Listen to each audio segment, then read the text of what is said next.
Well, and it's so cool because I feel like you guys are my people. I've been very delighted to be a part of Rotary. It's great. So I have kind of a funky background. I actually wanted years ago to be an FBI agent, and I wanted to work with serial killers in Quantico. And I'm not kidding. That was my goal. And at the time, I was married to Rod Fleck, who's a city attorney out here in Forks, if any of you guys know Rod. But he got his law degree, and we were living in Seattle on Capitol Hill. So Carmen, I know everywhere you're talking about very well. And I was working for a big construction company, got my bachelor's degree at Seattle University in criminal justice. Rod got a job out here as a city attorney without even passing the bar. And so we moved out here to Forks, and I said, all right, 2 years. We're on this for 2 years because all the family was in the Tri-Cities, and I did not want to live out here this remotely for this long. That was 26 years ago. But the plan was that I was actually we were going to go back to the Seattle area, and I was going to go to law school. And then I wanted to join the FBI. So we got out here, we'd been married for 9 years, and thought, hey, maybe now's the time for a kiddo. And so I had our first daughter about a year later, and that just rocked everything and changed the world. So we, as people know, have children. I had a bookstore for 7 years on Main Street that had antiques and collectibles, because this is my passion. I love all of those things, and loved it. Had a coffee bar in it. And then after 3 kids, couldn't do the bookstore anymore. It was insanity trying to have the kids and make it all work. So I took some time off, about lost my mind being home for long periods of time. Love my family, but it was needed something to feel productive and what have you for me. And so I saw a job as a case manager at West End Outreach Services, which is a mental health agency. And I remember right then being just terrified. I know I can come across as a very extroverted person, but I'm not. And so I was terrified of doing that kind of work and trying to help people. But the criminal justice aspect of trying to understand how people thought, what they think, how they make decisions differently than I do was fascinating to me. So I thought, a mental health agency, yeah, maybe this will be interesting. And I'd had an internship with Catholic nuns when I was at Seattle U, working with folks with domestic violence that were experiencing domestic violence. So I thought I'd give it a whirl. I went in for the interview. A huge group of people, like 6 people interviewed me, and I got the job. And I thought, great, I have no clue what I'm doing. I was absolutely terrified. So I get the job, and I'm in there for just a week. And one of the gals comes up to me, she's a therapist, and she said, do you want to run our housing department? And I looked at her and I said, why? And she said, well, you said you worked with the domestic violence survivors that were homeless in Seattle. I said, yes. She said, I go, I'm not a therapist. And she goes, I know, but I think you can handle this.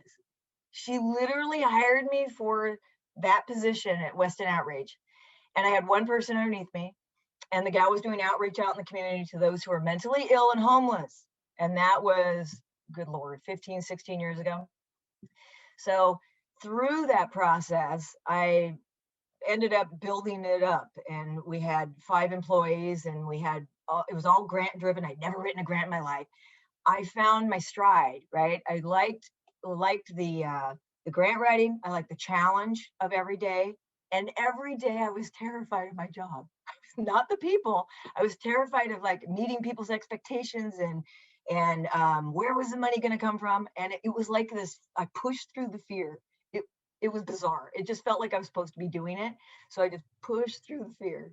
So when I had told you guys the story, I think I had actually told the same boss that we needed to start a shelter for veterans. Somebody needed to, somebody.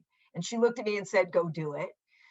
So Sarge's Place was born. And I was thinking about it. I was going through the classification questions and looking at things. And I thought, why did I get into social work? Well, at that time, as I mentioned, I did not have a degree. I didn't have my master's in social work. I had a bachelor's. And so I was looking at grants for Sarge's Place, for the shelter here. And the VA required you have an MSW. So I went to school. I was working full time. I had 3 kids. I had a husband who had a crazy schedule. And I thought I'd take on one more thing. Once again, just felt like I was supposed to be doing it. So I drove back and forth to Seattle twice a month for full days on Fridays and Saturdays. I put in 900 hours of practicum. Oh my God, it was insane at Peninsula Behavioral Health. It really was crazy. Meanwhile, it had been years since I'd taken biology and stats, so I had to redo those. So there was actually a point for a month where I was traveling 3 times a week to Seattle. I think about it now and I'm like, I'm not quite sure how I did it. And I'd be coming home late at night, like 2 in the morning, trying not to hit elk as I'm driving back. And but got my master's in social work. And the cool thing about the master's in social work is that everyone said to me in my classes, God, you're already doing the work. And in some ways, I mean, I was already meeting with clients. I was already developing a program, and I graduated in June and opened in August of the same year for the shelter. So I was doing the work that most social workers might have done in 10 years or something. It was kind of craziness, but it just all flowed, and it was like on the right path. It just felt like the universe was saying, you got this, it's okay. So, but I got into this work because I wanted to try to help people to understand why the way that they were. And there's mental illness, which can be a chemical imbalance in the brain. You could also get that from drug-induced psychosis, from years of drug use. You can also get it from trauma to the brain. But I was fascinated to try to help people with understanding why and how they could cope better with their particular disability or issue they might be facing. Because let's be honest, we all have something. We've all had trauma, we've all had sadness, we've all had some kind of pain.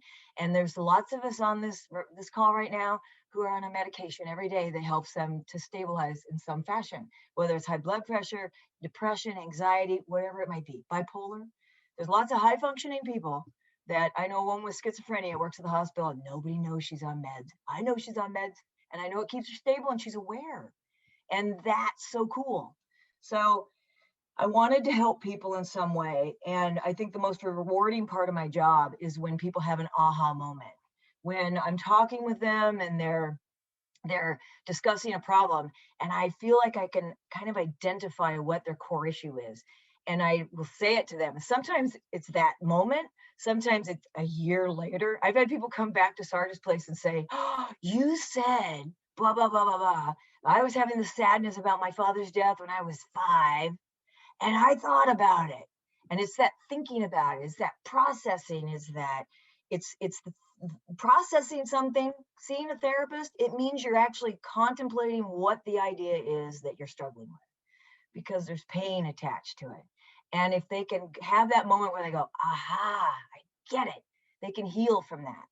So PTSD isn't a life sentence. Trauma isn't a life sentence. Your car accident when you were 15 that impacted your life and was horrific doesn't have to stay in the brain as a trauma the rest of your life. If you process the pain of why you didn't have control, whatever it might have been. And so I like trying to help heal that within people.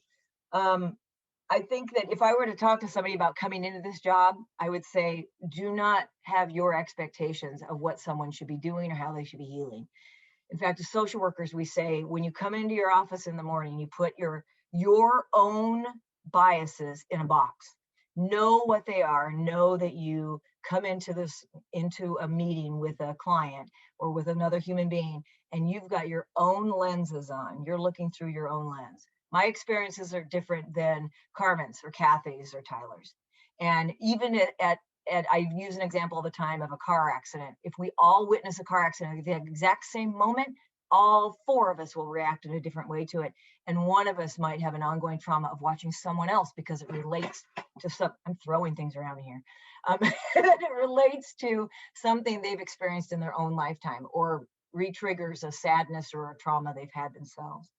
And I agree with Carmen. I use the 4-way test on the daily because there are so many aspects of my day where I have to always be trying to speak truth to my clients, to people who are talking to us about our agency, because I'm in a fishbowl with my program, and I have to be always speaking the truth and try to be fair with people. I think that it's very beneficial to all of us if we can be as fair and open and honest about all things at all times, because then everybody is on the same page, and we all can, we know there's no secretness or some kind of special little thing you're trying to work on the side, that we're all trying to do something for the greater good. And this is why I'm just so freaking delighted to be a part of you guys. I spoke to the Port Townsend Eastern Rotary yesterday, and gosh, what great things they're doing. It's just really awesome. And they were going on and on about an arrestor, and, and it was really nice to hear the clubs rah-rahing each other. I was just terribly impressed. It's a great group of people, and I really appreciate being part of it. Thank you. Thank you, Cheri. And I think you've basically solidified yourself as the club therapist now. So yeah, but I push hard back, so it's all good.